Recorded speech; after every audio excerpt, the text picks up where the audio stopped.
Bonsoir à tous et bienvenue dans Plus d'actu. Faut-il taxer davantage les grosses fortunes, les gros patrimoines pour moins taxer les plus laborieux? C'est l'idée d'une taxe des millionnaires qui refait régulièrement surface. Un outil de justice fiscale, plaident ses partisans.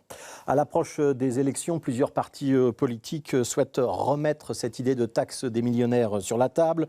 Alors, à partir de quand fait-on partie des super riches? Quels seraient les taux pratiqués? Pour quel rendement? Et quels sont les obstacles qui seraient à anticiper? Ce sont quelques-unes des questions que Plus d'actu va poser ce soir. Voilà, nous accueillons sur notre plateau Julien Desiderio. Bonsoir. Bonsoir. Vous êtes chargé de plaidoyer pour la justice fiscale à Oxfam, Belgique.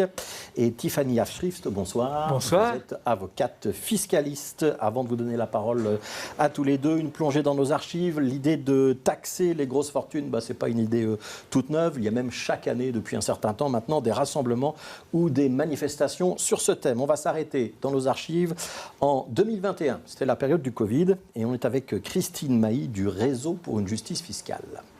Le Réseau pour une justice fiscale mène un combat permanent pour qu'il y ait une justice fiscale, une assiette fiscale suffisante de façon à créer de l'égalité dans ce pays, puisque c'est par la fiscalité qu'il est possible de faire exister l'État, des services publics de qualité, une sécurité sociale forte, de garantir à tous un logement, un enseignement de qualité, etc.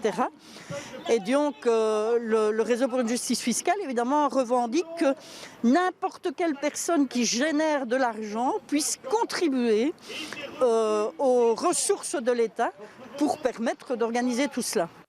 Alors Julien Desiderio, on ne vous a pas vu sur les images, mais c'est le genre de manifestation ou de rassemblement auquel vous pourriez participer? Oui, évidemment. Oui. Oxfam est membre d'ailleurs du Réseau pour la justice fiscale. C'est quoi l'idée? Il faut taxer davantage les gros patrimoines pour être plus juste, ça veut dire être plus égalitaire en termes d'impôts? Il n'est pas égalitaire aujourd'hui l'impôt en Belgique? Non, particulièrement en Belgique, il n'est vraiment pas égalitaire. La Belgique, c'est un des pays qui taxe le plus le travail et pour lequel il y a en fait beaucoup d'échappatoires en matière fiscale pour les plus gros patrimoines. Je ne dis pas que le patrimoine n'est pas du tout taxé en Belgique, mais aujourd'hui, on voit que c'est surtout la classe moyenne qui paye les impôts sur le patrimoine en Belgique. D'ailleurs, la Belgique, pour vous donner une idée, c'est le pays du monde où l'écart de taxation entre les revenus du travail et les revenus issus de plus-value sur action, par exemple, est le plus grand. Ouais. Instaurer une taxe sur les gros patrimoines, ça rétablirait une forme d'égalité ou il y a d'autres choses plus urgentes à faire avant? Au-delà de l'égalité, il y a aussi l'équité. Donc cette question de l'adhésion à l'impôt, donc ça a été évoqué dans l'extrait que vous venez de diffuser. L'impôt, c'est le prix que chacun paye pour avoir une société civilisée avec des hôpitaux, un enseignement, etc. Chacun doit pouvoir contribuer en fonction de ses moyens. Ouais, qu'est-ce qu'il faudrait faire outre une éventuelle taxe sur les gros patrimoines? Qu'est-ce que vous mettriez, vous, sur la table pour avoir plus d'équité? En matière fiscale, oui.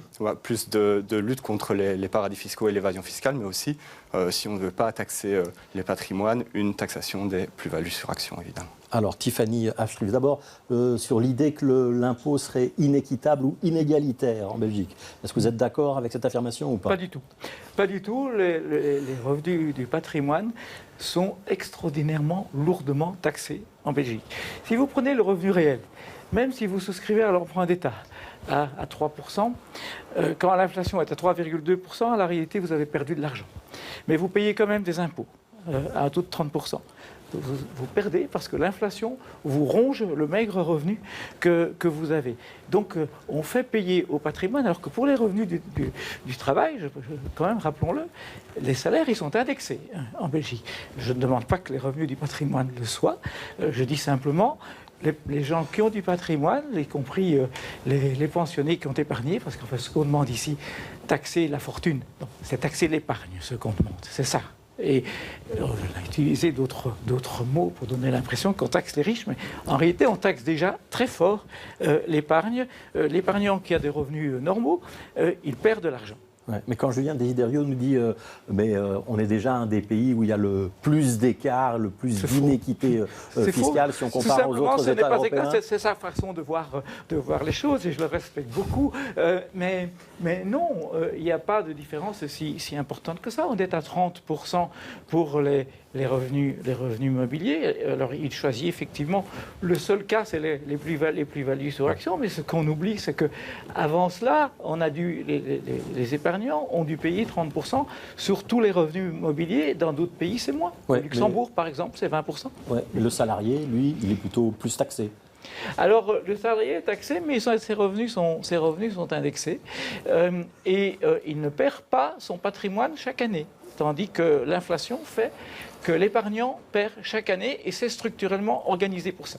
Oui, alors Julien Desiderio, j'imagine que là vous n'êtes pas du tout en accord. Oui, il y a déjà une opposition dès le début du débat. Tout à fait, oui, donc il y a plusieurs éléments d'abord. Donc au niveau de l'écart de taxation entre les plus-values et le travail, c'est pas Oxfam qui le dit, c'est l'OCDE.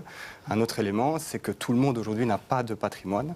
Alors effectivement, il y a un enjeu dans la taxation du patrimoine, c'est celui de ne pas toucher la classe moyenne. Mais par exemple, il y a un dossier qui est sorti il y a 2 semaines, je pense, qui montrait qu'en Belgique, il y a 500 fondations qui permettent à certaines des familles les plus riches du royaume d'éviter de payer l'impôt sur les successions. Et donc aujourd'hui, la taxation du patrimoine, elle est particulièrement injuste parce que vous avez raison quand vous dites qu'aujourd'hui, c'est principalement la classe moyenne qui paye cette imposition du patrimoine. Et c'est pour ça qu'elle est injuste et c'est pour ça qu'il faut rétablir plus de justice. Alors, peut-être une question, Tiffany Afshif, sur ce qu'on peut appeler parfois l'ingénierie fiscale.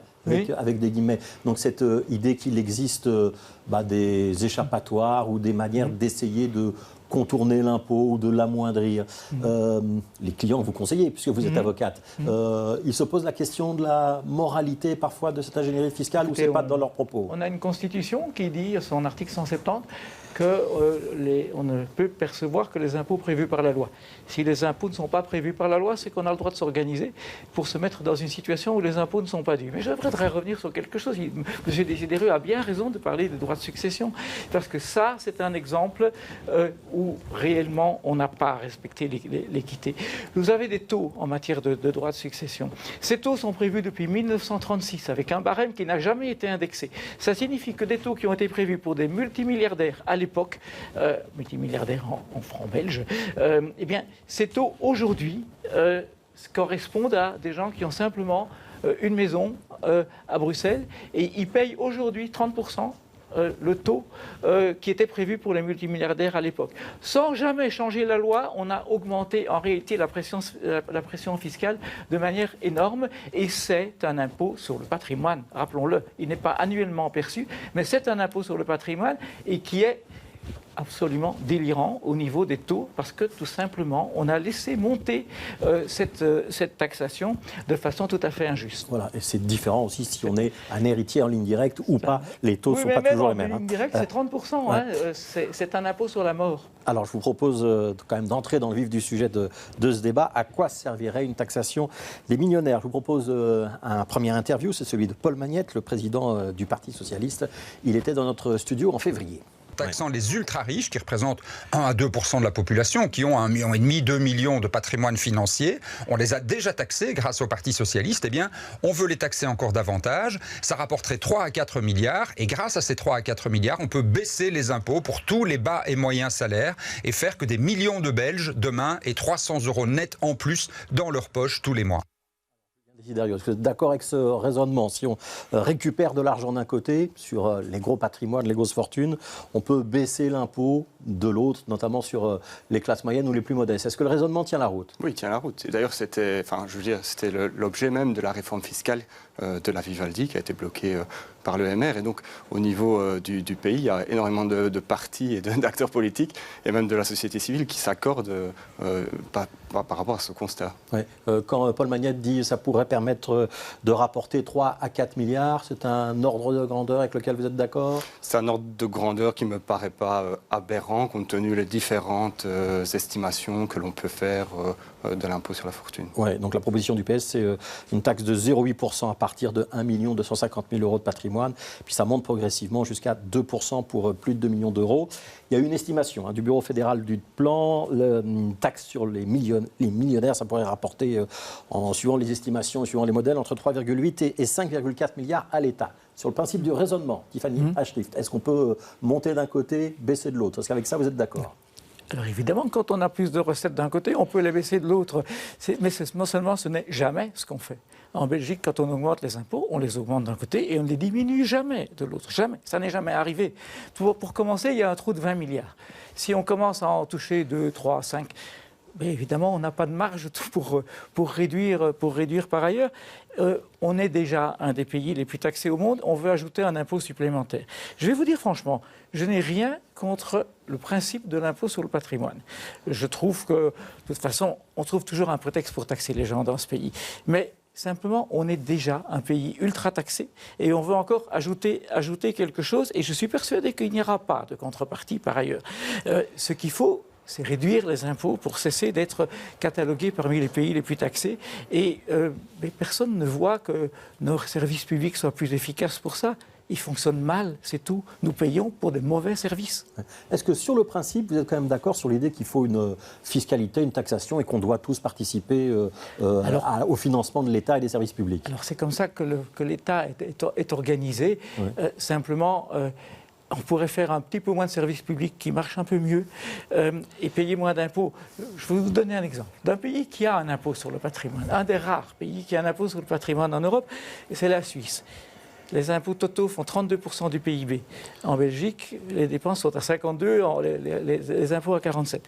Moi, ça ne me dérange pas qu'il y ait un impôt sur le patrimoine si vous diminuez tous les autres impôts au même niveau que la Suisse. Donc réduire les impôts sur les revenus de 40% et la TVA de 60%. Si vous faites ça, qu'on ajoute un impôt sur la fortune, moi je suis tout à fait d'accord. Ouais, Julien Lézy-Darieux, est-ce que vous pourriez aller dans le même raisonnement? On augmente l'impôt sur le patrimoine, on diminue l'impôt sur la TVA, c'est l'impôt sur la consommation, ou sur les salaires. Non, ce qu'il faut mentionner d'abord, c'est que la Suisse, effectivement, c'est un paradis fiscal. Donc c'est un pays qui a fait pendant des années de l'opacité financière et du fait d'attirer les capitaux des grandes fortunes des autres pays, son business model. Aujourd'hui aussi, il y a un autre élément sur lequel je voudrais revenir, c'est qu'on va beaucoup entendre pendant cette campagne électorale, il faut baisser les impôts, il faut moins de recettes fiscales, qu'il faille des dépenses publiques qui soient plus efficientes, plus réfléchies, mieux contrôlées. Ça, je ne veux pas du tout aller contre. Je pense que c'est de la bonne gestion et que tout le monde s'accordera là-dessus. Mais quand on dit baisser des impôts, il faudra dire aux gens, c'est quels services publics desquels ils bénéficieront le moins. Est-ce que ce sera moins d'hôpitaux? Est-ce que c'est encore moins financer la justice? Est-ce que c'est encore moins de policiers? Est-ce que c'est moins de crèches? Il manque des places dans les crèches. Est-ce qu'on en veut encore moins? Je pense que l'enjeu demain, malheureusement, ce n'est pas moins d'impôts, c'est plus d'impôts, mais il faut mieux répartir la charge fiscale. Alors là, on va peut-être entrer dans un débat qu'on va reporter à plus tard sur la place du privé et la place du public. Je vous propose de ne pas rentrer là-dedans maintenant. Je voudrais avoir votre définition, Tiffany Ashrift. Comment on définit le patrimoine? Comment on l'évalue? C'est quoi le patrimoine pour vous? Pour moi, le patrimoine, c'est le résultat de l'épargne. Les gens gagnent de l'argent, ils en gagnent par leur travail, ils en gagnent par leurs investissements. Et puis, il y a ceux qui choisissent de dépenser et il y a ceux qui choisissent d'épargner. Je sais que certains n'ont pas toujours ce choix parce qu'ils gagnent trop peu. Mais quand ils ont ce choix, il y en a qui choisissent d'épargner et puis ils sont sanctionnés parce qu'on leur ajoute un impôt sur la fortune. Ça n'est pas normal. Ouais. Si on devait malgré tout travailler sur un impôt sur les gros patrimoines, qu'est-ce qu'on doit comptabiliser? Qu'est-ce qu'on doit sortir? Le domicile personnel, une entreprise qu'on possède, des maisons, des appartements Écoutez, on a eu l'exemple de la France après Mitterrand qui a voté un impôt qui atteignait 1,5% à partir d'1 300 000 euros l'ISF, et sur la fortune. Qui supprimait les œuvres d'art, le patrimoine professionnel et l'habitation personnelle. Ça, c'était Ça a fonctionné avant que Macron le supprime. Ouais. À la place, il y a un impôt sur les biens immobiliers. Hein. Oui, effectivement, mais ça ne compense pas tout à fait. Simplement, il l'a supprimé parce que la France est comme la Belgique, un pays hyper taxé, et que ça ne peut pas fonctionner dans un pays qui a tellement d'impôts que ça. Ouais, il y a quand même un impôt sur la fortune immobilière qui rapporte 2,3 milliards millions. C'est la France, c'est un peu plus grand que la Belgique. Mais c'est effectivement pas tout à fait la même échelle. Même question pour vous, Julien Desiderio. Qu'est-ce qu'on devrait sortir, qu'on ne devrait pas taxer si on mettait en place un impôt sur le patrimoine? Est-ce que le domicile personnel, on doit l'exclure? En général, je vais d'abord vous dire que quand on met en place un impôt, il faut le moins d'échappatoire possible, parce que sinon c'est un micmac incroyable et c'est impossible. Mais sinon, effectivement, le domicile personnel, c'est un élément qui, en général, dans les modèles d'imposition sur la fortune qui sont proposés, est retiré de la base taxable. Tout comme d'ailleurs les actifs relatifs à la profession libérale. Mais je possède des voitures de luxe, des œuvres d'art, des terres agricoles, etc. Tout ça, ça doit rentrer dans le calcul? Les œuvres d'art on doit en discuter, on peut discuter des modalités, parce qu'il y a tout aussi un aspect technique par rapport aux œuvres d'art, mais tout le reste du patrimoine, évidemment, doit figurer dans cet impôt sur le patrimoine. Comment on connaît ce patrimoine? Parce qu'on n'a pas de cadastre des fortunes en Belgique. On fait comment? Ce serait du déclaratif? On fait confiance aux contribuables pour qu'ils disent oui, moi je possède tant d'actions ou tant de patrimoine?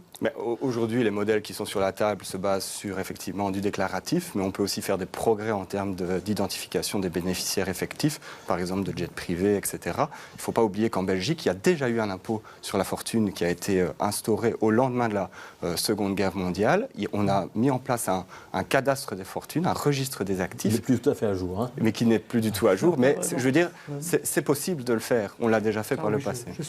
Alors, est-ce que c'est possible? Oui, bien entendu. On pourrait avoir de la transparence. Je pense qu'il ne faut même pas grand-chose. Vous avez entendu l'ancien secrétaire général du ministère des Finances qui nous disait nous savons déjà quasiment tout. Et effectivement, avec tout ce qu'on fait pour contrôler les gens, et avec les accords internationaux, le fisc sait tout sur votre patrimoine. Et ça, je pense qu'il ne faut pas craindre beaucoup d'échappatoires de fraude.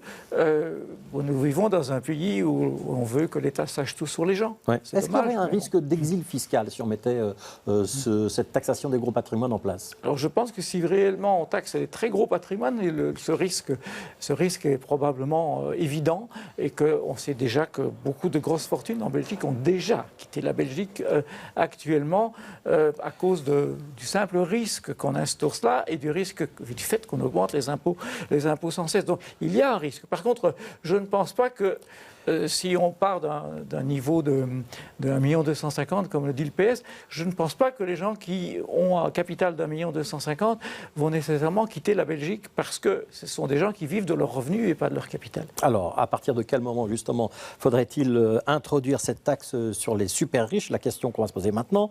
On a entendu le chiffre d'1,250 million € dans la bouche de Paul Magnette. Le PTB a décidé, lui, de monter la barre plus haut. Il parle désormais de taxer les contribuables, non pas à partir de 1, mais à partir de 5 millions d'euros. On écoute Marco Vanès, il est député fédéral pour le PTB. Moi, j'ai fait les premiers calculs sur la taxe des millionnaires il y a pratiquement 20 ans. En 20 ans, les choses ont changé. Et donc aujourd'hui, si vous regardez, c'est ce qu'on fait, on regarde les chiffres, les 1% les plus riches, ça commence à 5 millions d'euros. Donc vous ne taxeriez que les 1% les plus riches. Voilà. Les autres, vous les laisseriez tranquilles. Oui, ça a toujours été la cible de notre taxe des millionnaires. Je pense que les économistes comme Thomas Piketty et autres, ils pointent aussi, c'est 1% les plus riches. C'est généralement. Pourquoi? Parce que les 1% les plus riches possèdent un montant de patrimoine gigantesque. Et donc, il suffit de taxer ces 1% les plus riches pour avoir des recettes de 8 milliards d'euros. Parce qu'il faut quand même savoir, un chiffre vraiment à retenir, c'est que le 1% le plus riche en Belgique possède autant que les 3/4 de la population du pays. Alors, Tiffany Achterich, le PTB qui a revu sa copie, qui a revu son programme, finalement, vous seriez plus proche du PTB que du PS, ou je vous provoque un petit peu? Alors, écoutez, j'apprécie beaucoup Marco Vanès, qui connaît bien la fiscalité. Cela dit que je ne suis pas très proche du PTB, mais je vois bien l'esprit. L'esprit, c'est d'essayer d'épargner la classe moyenne pour essayer de glaner quelques voix de ce côté-là. Bon, de ce point de vue-là, d'un point de vue stratégie électorale, je comprends assez bien le PTB, et ça permet de revenir aussi sur l'argument les 1% les plus riches. Et donc, il échappe à la critique qu'on peut faire à Paul Magnette, assiette, il y a certains retraités qui sont des gens qui ont simplement travaillé et qui ont accumulé un petit peu d'épargne, et vous tombez sur le système PS, vous allez tomber sur eux aussi. Ouais, et écolo, c'est à partir d'1 million. C'est pas 1 250 000 si j'ai bien lu les programmes. Julien Desiderio, c'est quoi le bon chiffre pour vous, pour Oxfam ou pour le réseau pour une justice fiscale? C'est un choix politique, savoir déterminer qui sont les plus riches au sein de la société, mais en général, nous, on parle effectivement des 1% les plus riches. Alors, on peut aussi viser le 0,1% les plus riches. Il ne faut pas oublier que cette imposition, elle dépendra aussi de la capacité de l'administration fiscale à faire les contrôles qui sont nécessaires. Donc, plus le nombre de contribuables est réduit et plus l'impôt peut-être sera efficace. Donc, plus le taux devrait être élevé aussi ou pas? Le taux, idéalement, est progressif. Donc, il augmente avec la fortune. Mais il y a des limites. On ne peut pas dépasser, on ne peut pas arriver à la spoliation. C'est de la jurisprudence européenne et qui a été dégagée aussi après la taxation par Mitterrand. Il y a eu des tas de litiges et on a dit vous ne pouvez pas fixer un taux qui, ajouté au taux de l'impôt sur les revenus, dépasse le revenu. Ouais. Ce qui donne quand même certaines limites parce que les taux d'intérêt ont monté, mais pas à un niveau tellement. Ça veut dire quoi? C'est quoi le taux maximum? Alors, je pense qu'on aurait du mal à dépasser 4%, 4,5% parce que c'est difficile d'avoir un revenu mobilier sûr qui dépasse cela aujourd'hui. Alors j'ai une question à vous poser à tous les deux. Est-ce qu'il y a des exemples à l'étranger qui vous confortent dans votre position à l'un à l'autre? Est-ce qu'il y a un pays où ça marche, l'impôt sur la fortune ou l'impôt sur le gros patrimoine, Julien Desiderio?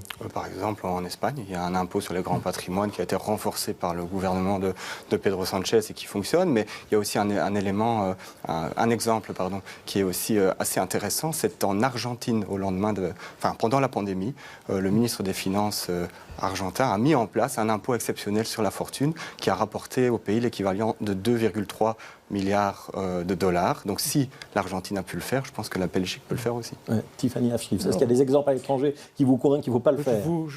Ah non, mais je vous dis même la Suisse, à condition de réduire les autres impôts. Moi, je ne vois pas de problème à ce qu'il y ait un impôt sur la fortune qui ne s'ajoute pas à des impôts prohibitifs par ailleurs.